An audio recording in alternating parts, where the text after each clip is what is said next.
Isa ka ba sa mga nag-take ng sets ng walang tulog? O kaya baka ikaw yung tipo na naligaw ng building? If you know, you know. Pero wag ka mag-alala.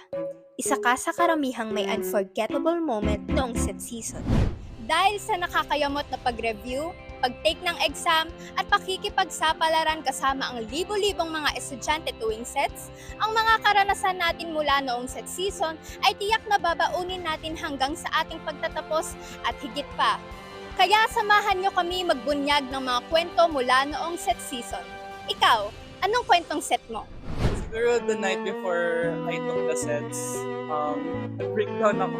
Hindi ako nakapag-review gaano nun. Sobrang hectic po for my batch po talaga. Kasi hindi ako kumain buong araw.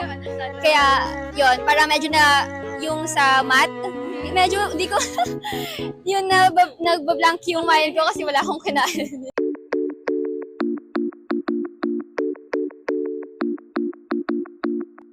Pero alam niyo ba na bago magkaroon ng sets, unang pinatupad ng bansa ang National College Entrance Examination o NCEE sa ilalim ng Presidential Decree No. 146 noong November 25, 1975. Tulad ng Scholastic Aptitude Test na pinapatupad sa Amerika, ang NCEE ay kinakailangan sagutan at ipasa ng lahat ng high school graduates para makapag-aral sa kolehiyo. Ngunit binuwag ng Administrasyong Ramos ang NCEE noong June 2, 1994 sa ilalim ng Batas Republika No. 7731.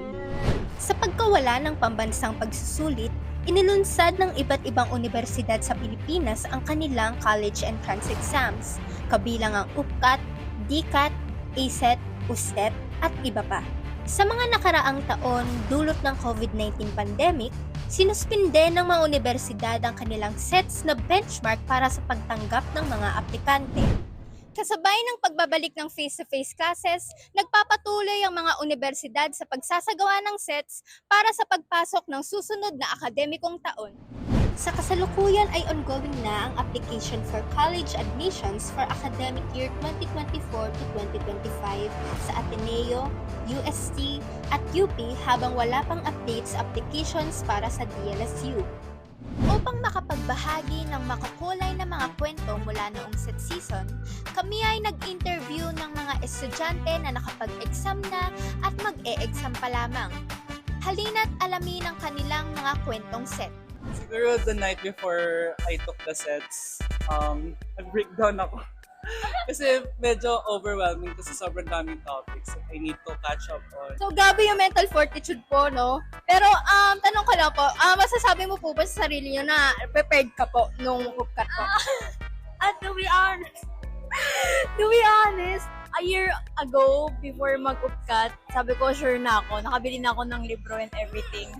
So, nag-set na ako ng schedule ko. Tapos, pagdating nun, hindi ko in-expect since grade 11 ako ng UST Senior High School. Nagganon pala grabe yung difference between my previous university sa UST na yung workloads namin. And so, hindi na ako nakapag-provide na masyado ng time for review.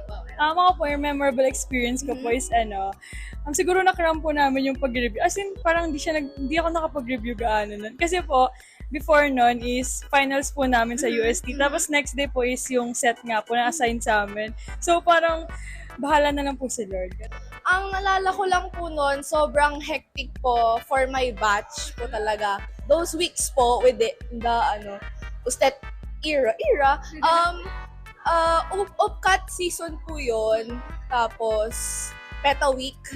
Tapos after PETA week, syempre, exam na.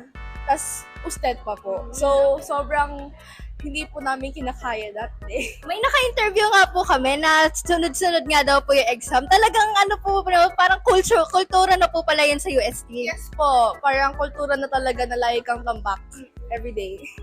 Nung nag-issue po ako, nakatulog ako. Kasi ang tagal ng waiting time. Okay. Tapos, ginising ako ng proctor. Inaano niya yung papel sa harapan ko. The memorable one is hindi ako kumain buong araw. Kaya, yon para medyo na yung sa math, medyo hindi ko, yun na nagbablank yung mind ko kasi wala akong kinain. Since matagal-tagal na po, since nakapag-set kayo, meron po ba kayong memorable moment from that time po? Nung first part pa ng exam, naalala ko talaga na sobrang nasi-CR na ako, like ihingi na ako. Tapos bawal lumabas before ka parang Pag hindi pa tapos pag hindi pa tapos na exam. So ihingi na ako. So sinakdan ko na lang yung first part. Eh sabi ko, ihingi na ako. So sinakdan ko tapos pinasa ko na muna. Tapos bumalik na lang ako sa second part. Bawi na lang ako.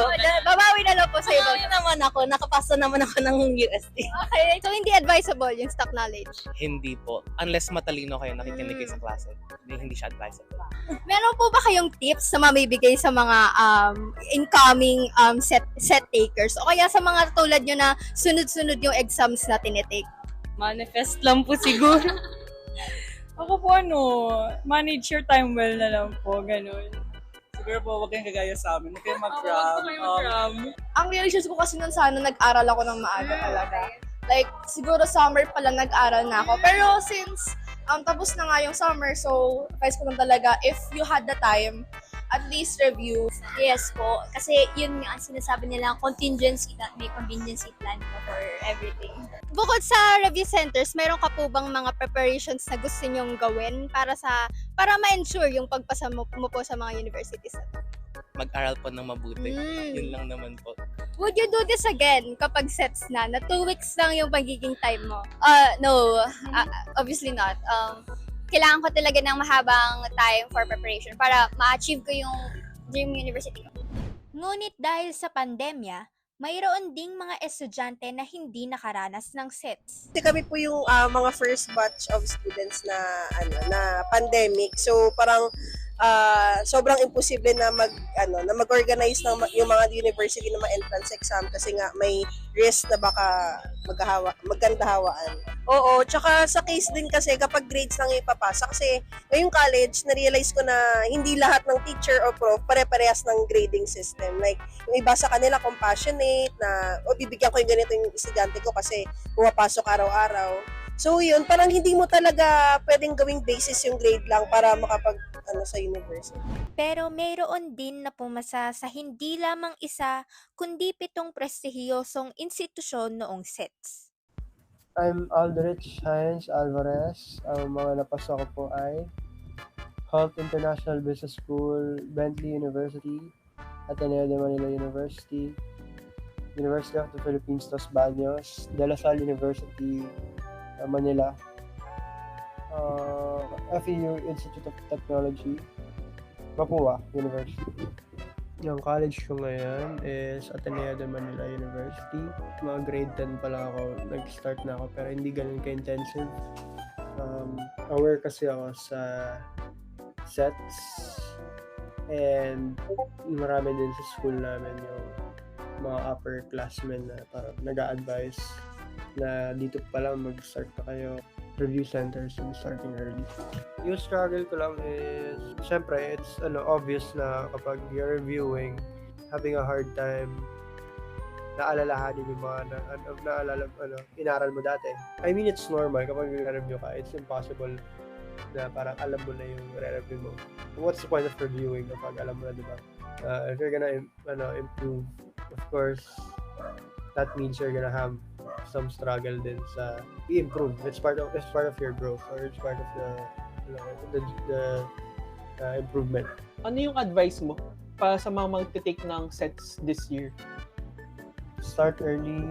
If mag-international, start earlier. Use resources like review centers. If internationally, use mentorship programs like COSPH and CAMPH. Education USA, yung tatlong yun. For Philippine schools, ayun, review centers. Kaya naman ngayon ay magkakaroon ka na ng iyong sariling kwentong set, siguradong handa ka na at mapapasabi na lang ng I know, right?